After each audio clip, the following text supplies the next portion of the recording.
Hi, I'm Chris Schleter, Master Gardener, food blogger, and writer. Gardening, cooking, healthy and tasty food is my passion. Welcome to my country kitchen, where we'll cook fast, fresh, with the best ingredients you can find. Come join me now.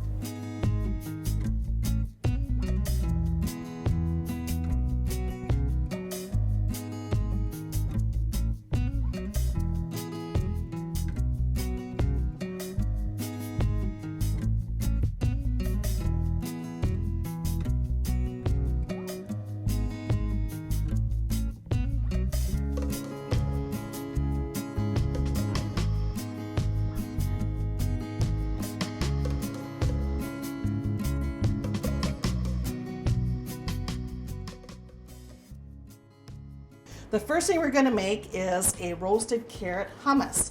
Hummus is so easy to make that you really shouldn't ever have to buy it. It's so simple to make. This particular recipe is going to have the added bonus of roasted carrots.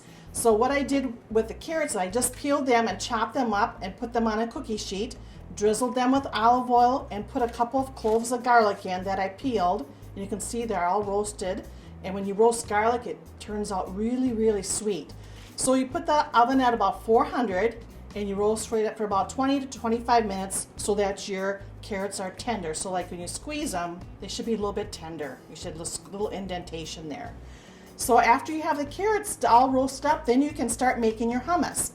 And what you need is 1 can of chickpeas, and rinse and drain them and put those into your food processor. And a food processor really works the best for this because it gives it a nice texture and it kind of gets it more creamier.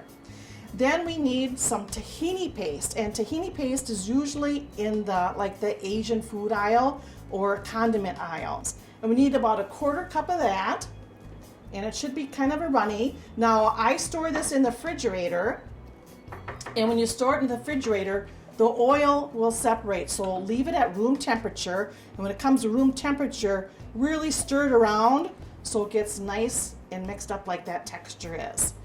Now I'm going to add 1/2 teaspoon of ground cumin seed. And all hummus has cumin in, so always put that in. And I'm going to add now a lemon, and I'm going to add some zest from this lemon with a zester. And all hummus has these basic ingredients in. And there's so many different varieties of hummus that you can probably find at the store, and you can make all those same varieties at home. You could use roasted red peppers if you wanted to. That's a really great one. And there's other flavors with parsley in, hot peppers, whatever you want to do. Now I'm going to cut this in half, and we're going to juice this. So we need about 1 lemon I usually put in.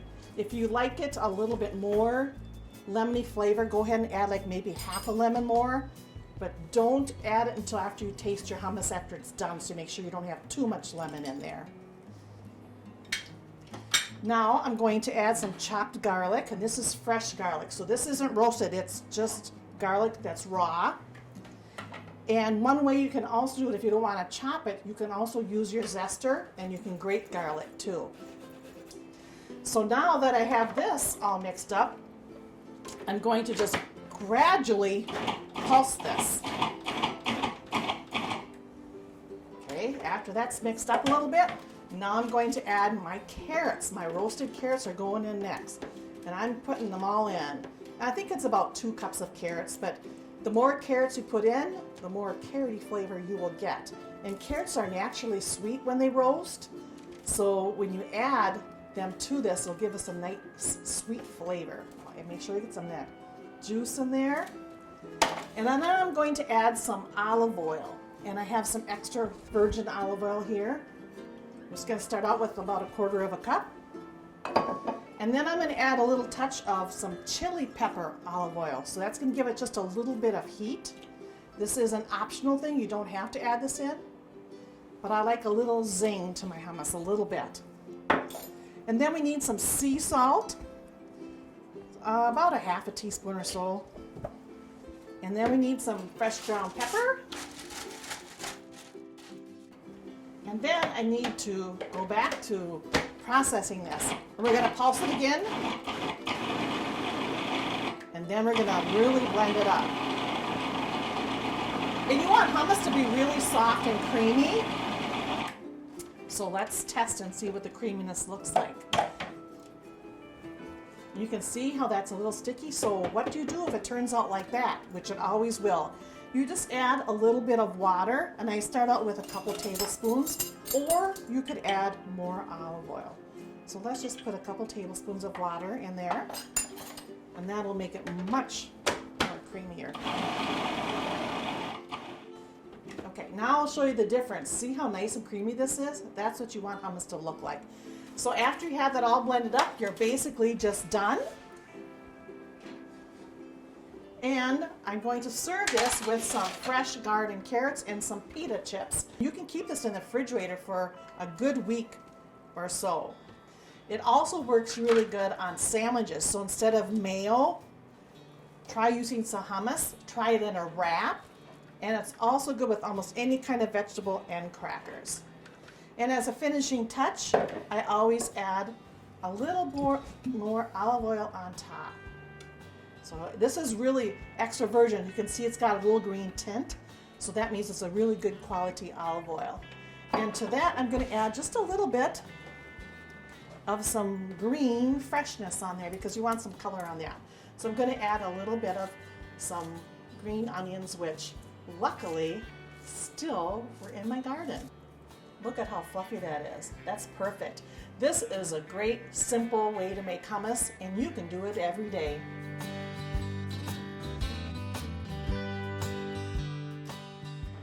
We're going to make a brownie dessert that has a little unexpected ingredient, and that's going to be beets. Yes, beets, and they do not make this taste like dirt. They make it taste good and healthy. So what I have on the stove here is 1 stick of unsalted butter. I'm going to add this chocolate. It's chopped chocolate. And now I'm going to add a 1/2 cup of brown sugar to this.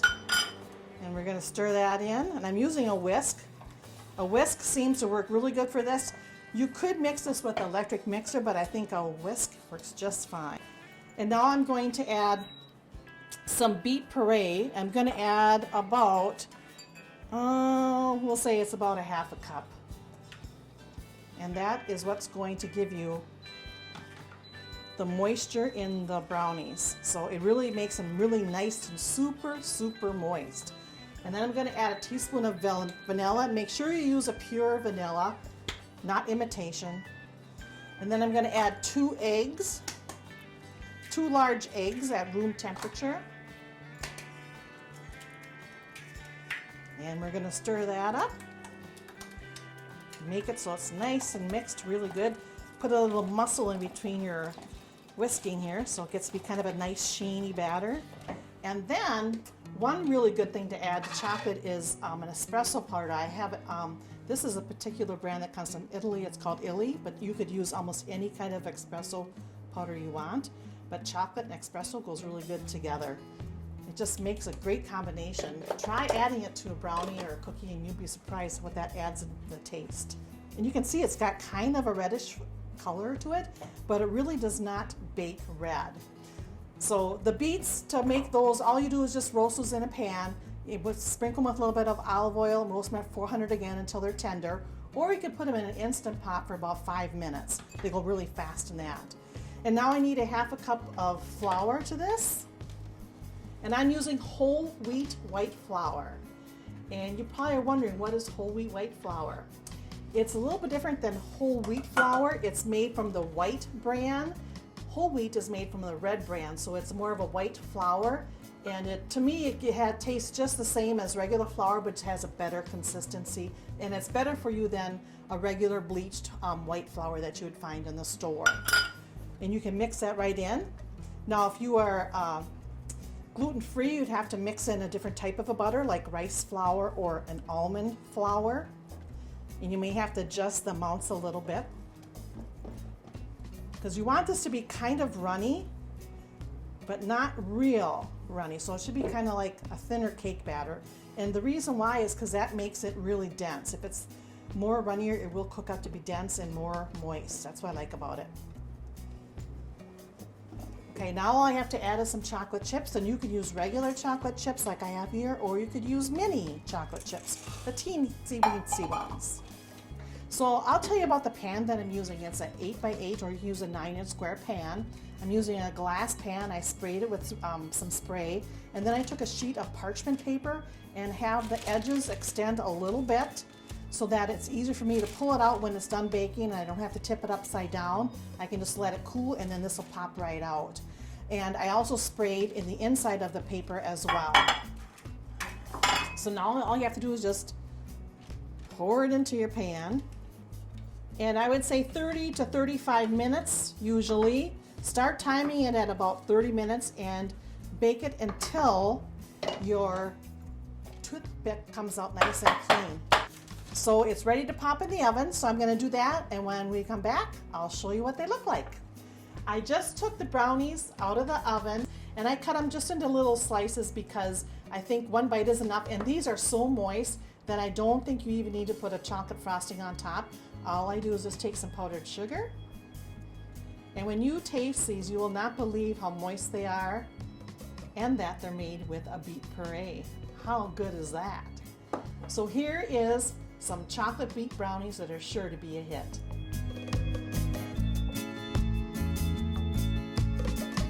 I'm going to show you how to cut a butternut squash up, and this is the way that I do it. I just want to make it easier for you so you know how to do it a little bit faster and for yourself for making. Now this is what you do when a recipe calls for raw squash.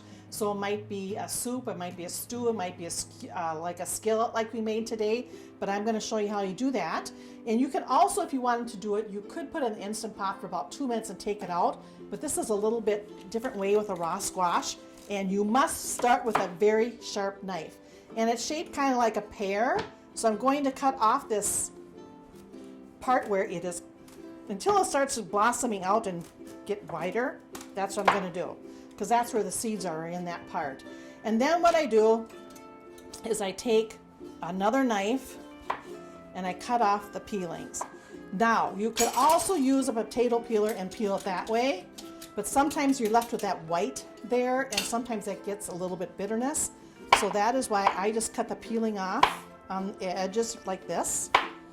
And if I have a little bit of peeling left over, then I'll just come back and take it off with a paring knife or a peeler. You just go all the way around and cut it.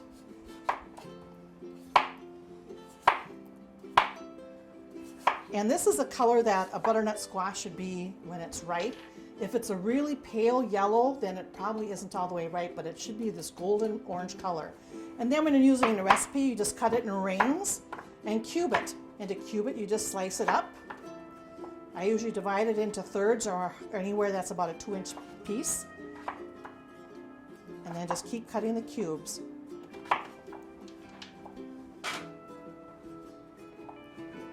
And then you do that with the remainder of the stem. Now we have the bottom part here, and this is the round part, and this is where all the seeds are growing in.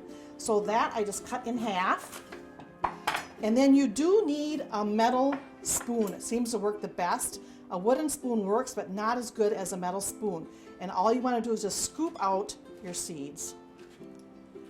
And you can see I'm using a metal spoon. It comes out real easily.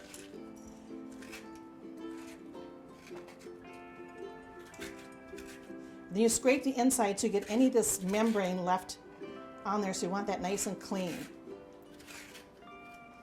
Now you could just roast this in the oven if you wanted it that way, but we're using it in a dish that we need cube squash.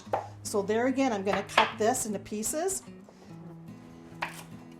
And then I'm just going to take a knife, and I usually use like a paring knife when I get this far. And I'll just cut it like this so I get the peeling off. Your other option would be, again, to use a peeler. And I'll show you how a peeler works. I usually do the peeler so it comes towards me because it's not really a sharp instrument. And you can just peel it like that. Make sure you have a good peeler that's not too old, because yes, peelers do get dull, so you might have to replace those every once in a while. If you have trouble peeling potatoes or carrots and it seems to go kind of slow, I think it's time for you to get a new peeler. You'll be amazed at the difference it makes. So there is the squash, the bottom part all peeled. And you do the same process for cutting into cubes. You just cut into strips first. And you come back, kind of put them together like so you can chop them all at once. And I'll cut this into 3 pieces. Now, it wasn't that easy. That's how you make fresh cubed squash.